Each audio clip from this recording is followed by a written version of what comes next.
voices rise from different lands, guided by the moon with open hands. In the circle we unite as one, sharing wisdom under the sun. Divine feminine voices, we are three, three hearts, one spirit in harmony. On this journey, our truth we share. In the light of love, we're always there.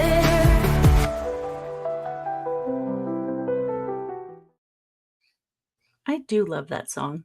I hadn't heard it in so long. It's so beautiful. Oh, yes. Every time it's just like, oh, yeah, that's us. Oh, wonderful. Anyways, welcome, everyone. I'm Larissa Russell. I'm Elizabeth Sanchez. And I'm Cheryl Cooper, and we're the Divine Feminine Souls. Yes. And I'm excited today about our topic. Friday the 13th has always been my favorite day. Yeah, both my parents were born on a Friday the 13th. Who? What? Both my parents were born on a Friday the 13th. Oh, that's crazy. Yeah. Wow. Yeah. And I've always considered it a good luck day. But yeah, so it just never understood the whole superstition around it. But I know more about it. I have a friend who celebrates it. She like makes a fun party out of it. Like especially for the people who like get weird and like she loves ghouls and ghosts. So she makes a big deal about Friday the 13th. Yeah, well, and 13 used to be a lucky number, right? Mm-hmm. It was because it's the number of moons, it's our cycle is 13. Like there's so many positives, but because they're all associated with women, the church came in and changed that, right? And so changed it to being an unlucky and put all these other sort of superstition things in place around it, which is really interesting. Sabotaging those women. Again, imagine that. Yeah. For so long. And so reclaiming it back. And so I love celebrating Friday the 13th because it's an empowerment day for women. And yeah, absolutely love that. Love it. We were having a great conversation about it the other day and, just about how we starting, with Friday the 13th and the, how it sort of changed, but then how we sort of believe stories, right, that we've been told. And then when we get curious, it's like, well, what is that really? Do I believe that story? Is it a story? Is it true? Is it, that sort of thing? Thoughts on stories? Yeah. Well, I think, it's interesting. I was just working with a woman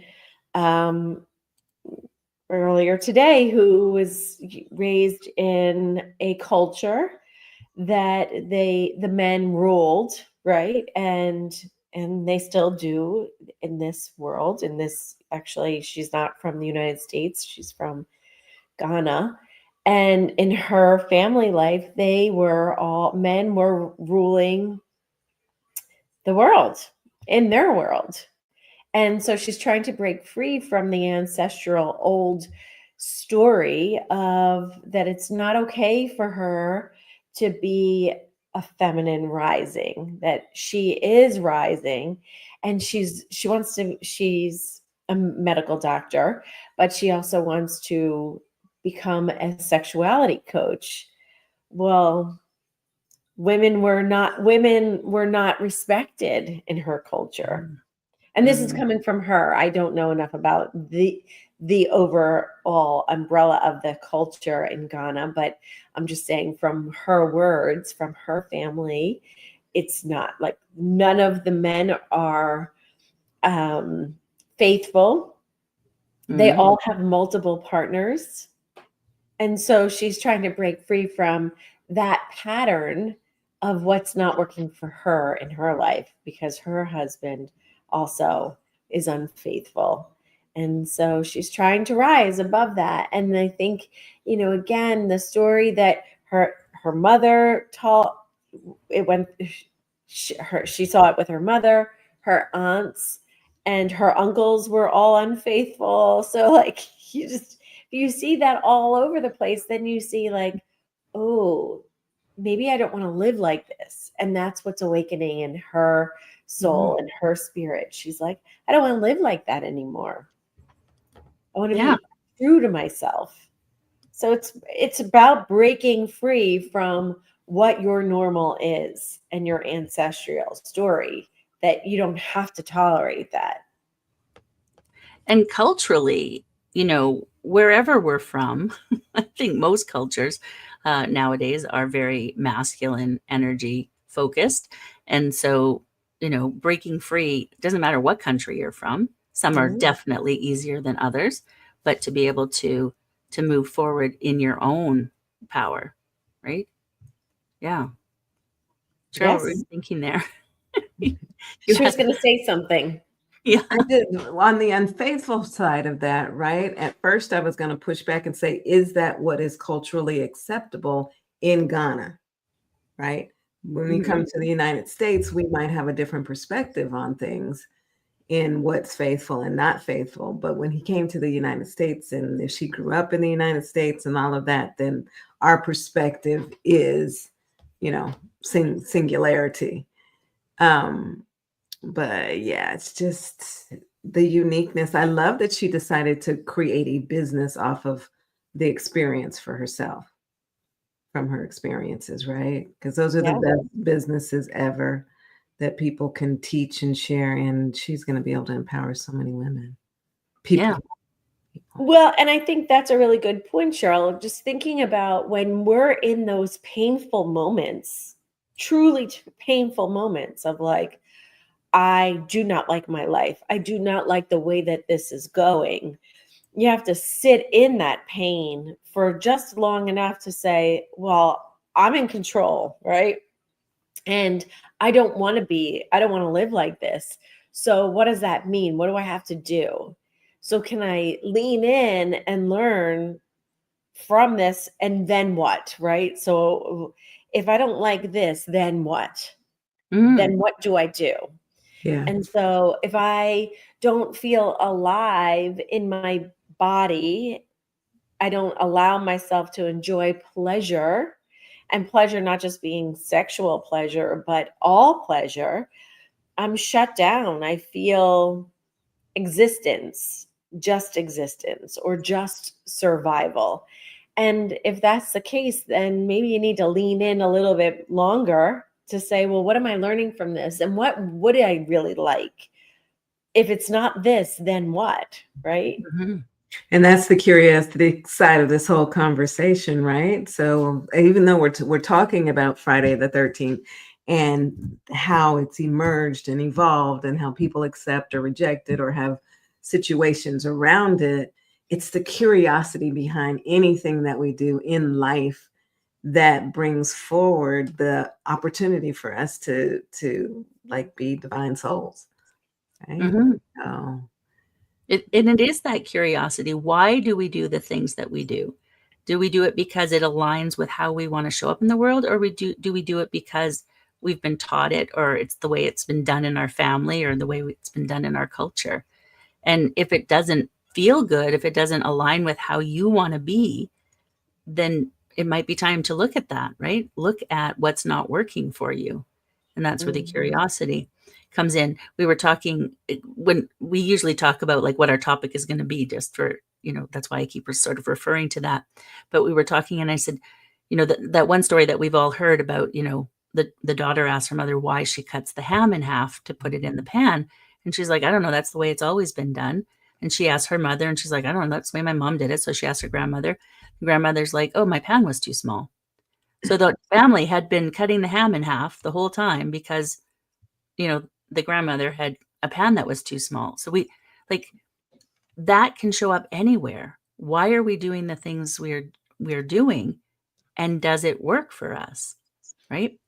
It's a lot of work to cut a ham in half, depending on what ham you have. So maybe I could just put the whole thing in. And so looking at whatever that is for you, right? And is it working? I think leaning in and really being curious of, I mean, obviously, if it doesn't matter that you're putting the ham in the pot and it doesn't impact you in any shape or form, but if there's something that doesn't feel right, and this going back to becoming more awake and alert in life, how many of us are just walking around life? I'm like, not to sound mean, but some of us are walking around like zombies, right? The Walking Dead. And they're not alert, they're not alive. But if you're awake, and when you become awake, and if you want to become awake, and I would imagine anybody who's listening to this conversation is somebody who's looking to become awake, they are becoming more alert and aware of what they don't like. And if you don't like something, you can figure out how to flip it to figure out what you do like. Because I think the first sign is the awareness of not liking something, right? Just as you were saying that, I was thinking, yeah, there's a lot of things I don't like, but sometimes they're good for me. So I prefer the word like alignment. What's in alignment for me? Because sometimes we need to be challenged, right, Cheryl? Sometimes we need to be challenged to make changes in our life. And so not liking something may not be in our best interest, because sometimes we need to look at that. What is it about? What's about it, right? Like, are we being challenged to look at something that we need to look at? Or is this truly out of alignment with how I want to be? Is it out of alignment with my values or how I want to show up in the world? Great point. And I look at Exactly. Cheryl because we were just having that conversation. And challenge brings about it all depending on your perspective, because perspective is everything. Challenge can bring about so much growth for you if you're open to it. And then, being able to listen to what the people are saying or the other person is saying, if you're being challenged by a person, or if the other opportunity is coming to you in a different way than you anticipated, being able to look at that opportunity and say, yes, I'm ready to expand. Yes, I'm ready to grow, and go for it. And not be shy, and not shy away from it because of your past experiences and your ancestral baggage that you're bringing forward, right? It's great for us to have that ancestral baggage that puts us in a forethought of, but we couldn't do it then, or why should I do it this way, or what's in me that's making me think this way. But when you bring it forward and you're in 2025 and the divine feminine is rising and your energy is shifting and awareness is taking place in your body, you just need to take a moment and pause and look at that challenge and say, is it good for me? Is it going to bring about a positive change that's going to make a difference for me, for the people that I serve, for the world? Right? I'm kind of rambling, but it's all of that mixed together. And just that whole, like, I think about the ancestors being back there and all the things that they've done and how much we've come forward to be who we are today. And the challenges that they faced back then are a hell of a lot tougher than what we had to go through today. But we get to experience the challenge in a different way, and we get to grow from them. And to make it worthy and to make it worthwhile for them. That's what I always feel like. If I've gone through a painful time, I need to have a purpose for that pain, right? I don't want to just go through pain for no good reason. I need to make sense of it, right? So there's a purpose for the pain. Oh, I went through that, right? Yeah. Life is not meant to be all easy. It's not meant to just, the easiest path to. No, life is about those challenges. It's about, how we want to show up, and those are the things that teach us. I often say, I would never wish my life on anyone, what I've gone through, but it's also what made me who I am today. I would not be here doing what I am if I had not been through those things. And so, it's great to say, oh, I wish I had never had that happen. Well, who would I be if I hadn't had those struggles? I definitely wouldn't be doing what I do today. I wouldn't be speaking out and empowering women and doing those things that to me are like my passion. So who would I be if I hadn't had those struggles? Yeah. Still wouldn't wish that life on anyone, but No, but if you have to be the person to go through it, for them. Like you're forging forward because of that situation, because I call it the bathroom floor, the bathroom floor moment, right? Like you were the one in the rock bottom. Mhm. And if you were able to have that awakening from that bathroom floor moment, and you're willing to step up and be vulnerable to say, oh my gosh, I went through something so hard, so raw, so painful, and that was the dark, and here is the light because of it. You're willing to open up your mouth and share that story Mhm. so others don't have to feel so alone. And I think there's a lot of people who are not willing to speak up, to share their trials and tribulations, their struggles, their darkness, because they're embarrassed, because they look around, especially in today's society. It looks like, oh, everybody's got it all together.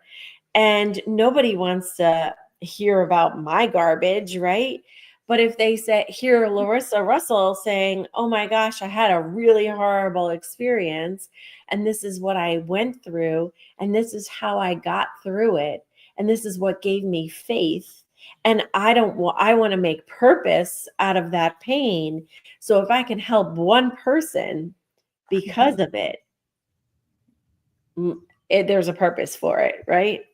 Yeah. So good, Elizabeth, all the way around. So good. Like making purpose out of pain just really resonated with me because so many of us will take the pain in, we'll process it and we'll iterate on it and make it more painful and iterate on it and make it more painful. And then forget, some of us, not all of us, to go and use that pain for purpose. I love that. You got me on the bathroom moment, right? I love, love, love the movie Eat, Pray, Love.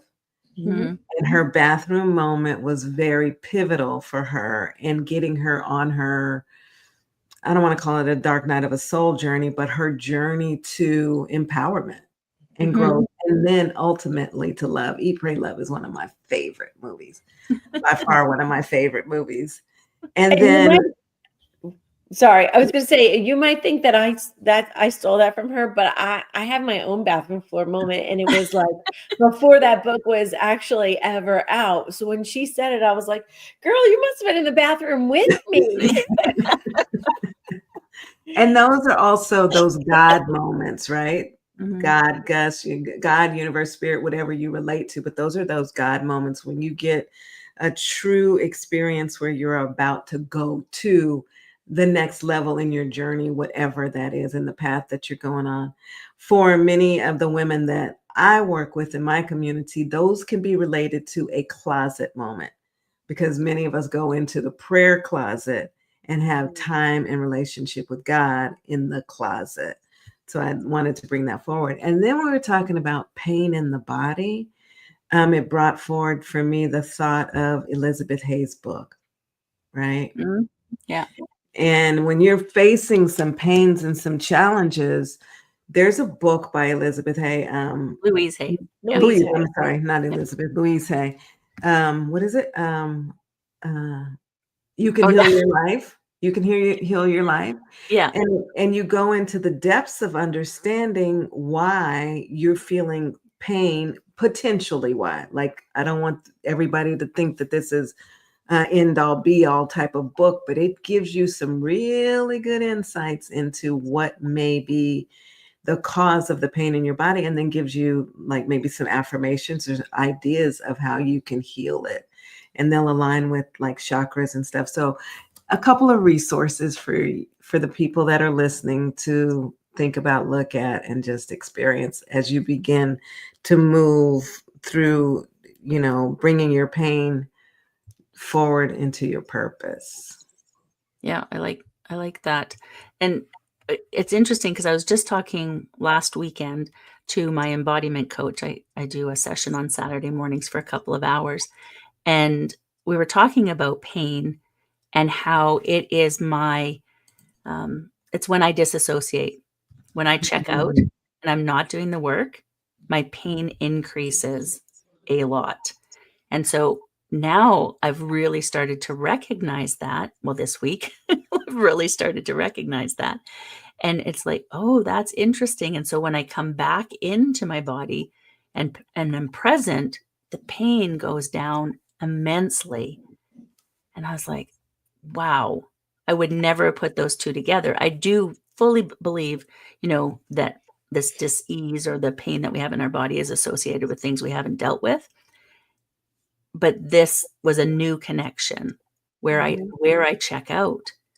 And I'm thinking, oh, I check out to get rid of the pain, but I was actually increasing the pain by checking out. Yeah. That was an interesting one for me. It's interesting that you're bringing that up because one of the stories that I typically will exemplify for someone in that situation with the pain, it's kind of like having a child say to you, "Mom, I want a cookie." And you're trying to ignore the child. And the kid says, "Mom, I want a cookie." And you continue to try to ignore the child. And the kid is relentless, right? With a cookie. Mom, I want a cookie. Now it's getting faster. I want a cookie. I want a cookie. I want a cookie. Mom, I want a cookie. And the kid gets louder and louder and louder, just like your pain. So if you're trying to ignore it, you're trying to suppress, you're trying to run away from it, you're trying to even go to a different room to get away from the kid, to get the kid to, forget that he wanted a cookie, they're not going to forget. Because if a kid has a cookie on his mind, it's not stopping. But same with your pain. If you don't address it, if you don't tune into it, think about it. What is it? Why is it here? Why do I feel that? What would I name it? What would I color it? What is, name the associated situation. When you go into it a little bit more, it's like, oh, you heard me. You feel me. I see you. I'm going to let go and surrender. And so we can see the pain really melt off the body when you stop running from it and going towards it, right? Just like, I don't know if you guys were, when you were little, if I had a nightmare, my mom would say, run toward the monster. Run toward the monster. Don't run away from the monster. The monster just wants to play with you. Run toward the monster. And confront it, right? Be courageous. Same thing with your pain. Your physical body needs you to run towards it. And we really do, in this world, in this time, there's lots of people who they don't feel, and they disassociate. You lop off a limb and you didn't know it. But that's not good, because now Oh, a little bit of a buffering there. But yes, absolutely. Yeah. Pain is telling us something, right? Whether it's physical pain, emotional pain, whatever kind of pain it is, pain is telling us something. And we have been taught in our culture to ignore it, to cover it up, take a pill, or, whatever it is, push it down if it's an emotion, but ignore it. And so asking people to feel it can be, it takes some practice. It takes some practice to do that, because let's say, who wants to feel pain, whatever kind of pain it is, whether it's physical, emotional. And so, to actually feel into it releases it. And I know that about emotional pain. I don't know why I didn't associate that with physical pain, right? It was a real aha moment for me this week. Walk me through what that's like, because I'm actually in some right now. So I'm like, so you feel into it. Sit with it. Sit with that pain and allow yourself to feel where it feels in your body. Don't judge it. You're not trying to do anything with it. You're just trying to be with it. Just be with what that pain feels like. Where is it in your body? And just allow that. And usually it will shift on its own. You don't have to do anything with it. And so, but we are so conditioned to push it away, push it down, get rid of it, cover it up, whatever. And so then it lingers, it stays there because it wants your attention.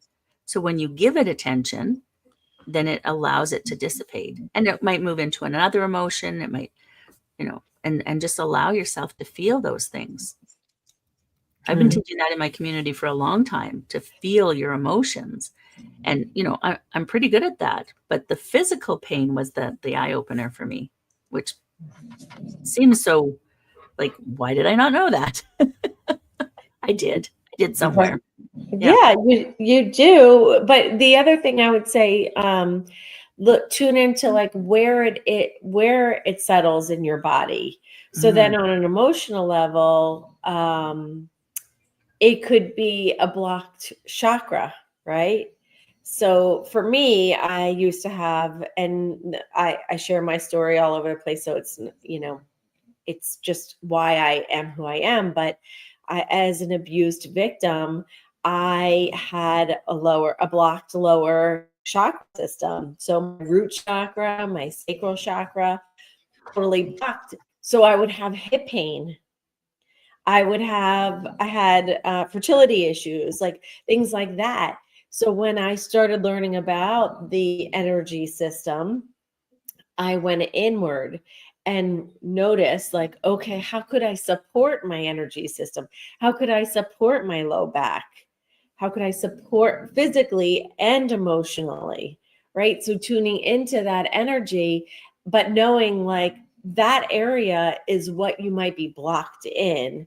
So then the body might not manifest or work the way that you want it to, like for being infertile. And once I found the balance, felt rooted, felt in flow and ready for passion and pleasure and joy in life, that's when I got pregnant, but not before, right? Mm-hmm. So just really taking that inward into the body. It's fascinating. It really is. In my community, I posted in my Facebook space, and Gail is watching, and she said, "Oh my God, rolling on the floor here." She said, "Run towards the monster like every horror movie ever." And she said, "Is that a cultural thing? Because we're not going to run towards the monster." But maybe the monster is really just trying to play with you. We're not going to find out. In my culture, we're not going to find out. We're going to run the opposite way as quick as possible. So that is funny, Gail. Thank you for sharing that. That is funny. Come into the chat, Gail. Come into the chat. It is funny because we're not taught that. I actually was quite impressed that your mother taught you that. But because no, it was absolutely like mom and dad. Well, mom, I guess in my family, mom comes in and oh, you're fine, you're fine, you're fine. It's not really there. It's just your imagination. And it's just like, okay, that's not helpful.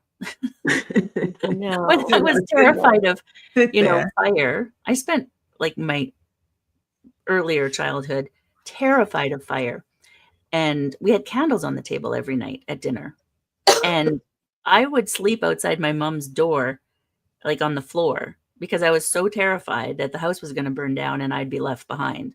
So I would sleep on the floor because I wasn't allowed in the bedroom. So I would just sleep on the floor outside the door. And so, I wasn't taught to run towards it. Nope, that never happened.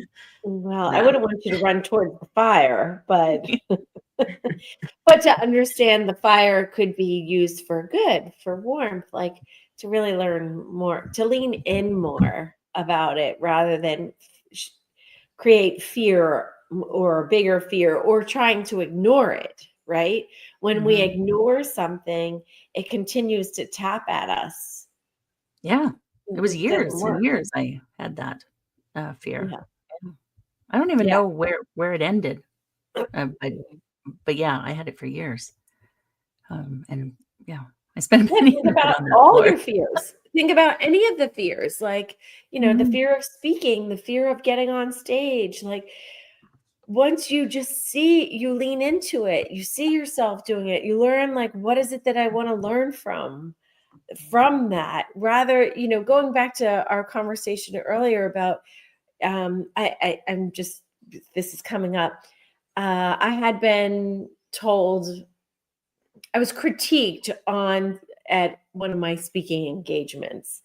And instead of feeling, and I'm going to be honest, at first I was like, right? How Like I got dare all you? a little angry, and I was like, well, you shouldn't come and see me. Maybe I'm not your, you know, That's your that Jersey person part to, of like, I'm her, not your right? teacher. I'm not your life. I was ego. I was very much an ego. I was just trying to like take care of, nurture my feelings. But then when I calmed myself down, maybe after a day or so of sitting with that disgust, I leaned into what the person had said, and I heard it in a different perspective, right? And then I was able to learn from it, because I was taking it as a negative and instead of a teaching point. And so when I learned I needed to take it as a teaching element, I was able to lean into the fear of not being good. Right? Does that make sense? So I was, I felt like I was not a good speaker. I wasn't good up there teaching what I needed to teach. Whatever the person was telling me I wasn't, I was angry at. And then I ultimately shut down, and I was like, well, I'm not your person. And then I was like, wait a minute, I can learn from this. What could I learn from this situation? And as a result, I learned something big, right? One, don't take someone's negative as a negative. Learn from that negative. Well, And especially since our brain will remember five negative, or one negative will wipe out five positives, the way our brain is wired, right? And so for every negative, it wipes out five positives that we've been told. And so we focus on that negative, and then it just loops like that.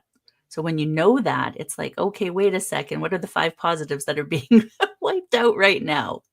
And sometimes we do have to learn from it, right? We do have to learn because there's good feedback in it.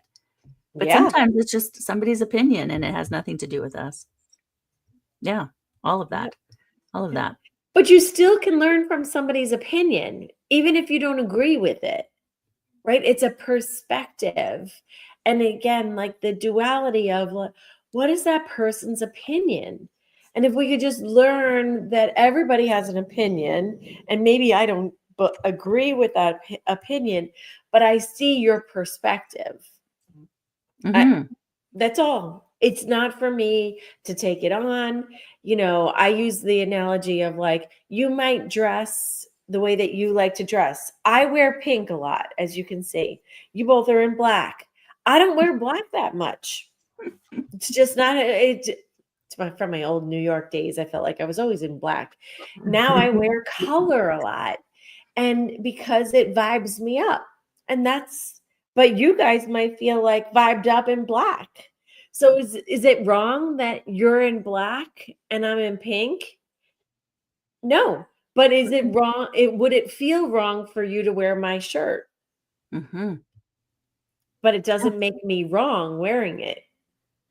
Right? No. Yeah, Cheryl, you might wear it, but Larissa loves to wear black. Yeah. Right? Yeah. But if you're in my color, doesn't mean that my color is wrong. It's just might not align, like you said, with you. That Mhm. doesn't make it wrong. So just really leaning in and learning, like, how could I look at somebody else's perspective and see it for them, but not wrong? Gail just said, I think for me, it wipes out even more than five positives. I can infinite loop on a negative. Yes. Yeah. We do. We get stuck in that, right? That's the way our brain is hardwired. It's a safety mechanism. It's to protect us. But it's not really relevant anymore. There are no saber-toothed tigers hiding around the corner. And so if we can recognize that our brain is doing that, then that can help us move through that, right? That we're, and that just comes with the the checking in, the awareness of it, all of those things. Yeah, I feel you, Gail. It's a common problem for all of us, especially women, because we've been told so many negatives. I want to come back to where we started with this, Friday the 13th, but also the stories we've been told, right? The stories we've been told in our lifetime. And one of the main themes for women in our culture is that we're not good enough. We have to be quiet. We have to refer to somebody else who knows better. We're not good with money. Like those sort of stories that we've been told for so long that are so untrue. But we have to learn that for our own self, right? We have to be able to come to a place of understanding that that's a story. And everything's a story, really. You know, our belief systems, everything we And know is a story. And I would just add and try it on. Try that story on like that, this piece of clothing, right? Does this feel good to you? Because if it doesn't feel good to you, then don't wear it, right? Mhm. It's that simple. Put on something that feels right for you, and that could be the story. So if you're being told a story, ask yourself, does that story feel good? And if it doesn't, it's time to start working on shedding the layers of how you identified with that story Mhm. and choose a new one. And it's about creating new neurological pathways within your brain to rewire your brain. And that might sound very nerdy and confusing and challenging, but it's actually not. And the simple things, one of the things that I teach my clients is do things differently. Start doing, the way you do your normal morning routine. Do it differently. Do it backwards. If you usually get your coffee right away, do that last. Try a different route to work, right? Start with coffee. What? No, I have That's not how you do a day. How about drinking water for No. coffee? I just trying something different just changes the neurological pathways of your brain. And it exercises. It's like we call this in yogi world, yoga for your brain. Use your left hand if you're a righty. Start with your left side if you're typically starting on your right side, stepping forward. So just trying different ways to do things, I think will help. Then shed. You're like, where did you go with that, Elizabeth? No, I'm taking you back. You're going to start to change the way that you think about things. And eventually you can then address the story that you've always been told. And I think that leads into part of our other conversation or the ideas that we discussed, and that's the intentional energy setting, right? So when you're rewiring your brain, you can do that with intention so that you're fitting into the new normal that you want to create, and therefore manifesting or visualizing all of that through your intention setting and your energy, right? And driving the energy in your life to the way that you want it to be. Right. It's circuit training. Like you're rewiring so then you can open up. So the system starts to work properly. So then you can address and become aware and attract what it is that you desire rather than what you've been living that doesn't work for you. Because where our thoughts go, our energy flows. And so if your life is not what you want it to be, you need to change that. You need to change the way you think about it. If you keep thinking all these bad things happen to me, well, you're putting energy into bad things happening to you. So any of those things, if you are unhappy in your life in any way, look at the stories you've been told, how you're supposed to be. We've been told so many things about how we're supposed to be, how we're supposed to show up, how we're supposed to dress, how we're supposed, all of those things. I've gotten to an age and sort of the energy of, I'm tired of doing things to make other people happy. I gave up this is a funny one. So I gave up the bra in COVID time, right? Elizabeth's face. They're so uncomfortable. there is never, I've tried had them fitted. I've done all the things. They're so uncomfortable. And I'm rather large breasted. And I decided no one can see me. I'm on camera, right? And it took me a little bit of practice to go out in the world, I have to say, without it. I've only had 2 people ask me about it. One a man, like, first of all, I didn't even know him. And then Wow. a woman that I didn't even know. And both times I just said, I don't know why it's bothering you so much, but I'm tired of doing things that make me uncomfortable to make someone else comfortable. Ooh, Good for Tired of you. it. that's a good answer. Good for And you. it's just like, no. The one place I do wear it, I have a couple of in-person gigs that I do, and I will wear a bra because there's like a dress code. It's not that they say a bra is included, but for the dress code, I do You put must one on. wear undergarments. Yes, it's not in the dress code, but there is a dress code. So I have worn it for that. But if I'm teaching one of my own classes, like somewhere, I don't wear a bra anymore because it's uncomfortable. I don't like it, and I'm not doing it to make somebody else happy. So that's just one example. There's so many things, but that's just I one that is appreciate like it. in your face. Yeah. And I appreciate that you're teaching that. Like, so for those 2 very bold people, number one, I think it's interesting that they asked, again, being curious. We don't shame, we often say out of the mouths of babes, but Mhm. some people don't ever grow up. They just become bigger and they're curious. So they're asking. And then you taught them by saying, because it's uncomfortable, right? Mhm. Why do I have to wear something uncomfortable? Right? I'm sorry To it's make offending you. other people comfortable was the bigger part of that. Yes, because it's Women uncomfortable do that. to make Yeah. exactly. And that's an awareness for us all to say, okay, just because we're judging, we just wears bras, which I think is so funny. Say it again, Elizabeth, because you went in Everyone there. wears bras. Yeah, you cut out there for a second. Can you What? just repeat the Can you last repeat little what bit you that you said? said? I was saying because everybody wears bras. That's another thing. Like, why do we all wear bras? Because everybody does. Well, what if you don't want to? Mm, If those yeah, things go happen. it's just like, nope, no more of that. No more of that. But that relates to so many things, right? Yes. I don't go to events that I don't want to be at. I don't, you know, when I was married, years ago when my kids were little, and they would have a family reunion every summer. And I went once and was like, this is the most awful situation. I don't ever want to be put in this situation again.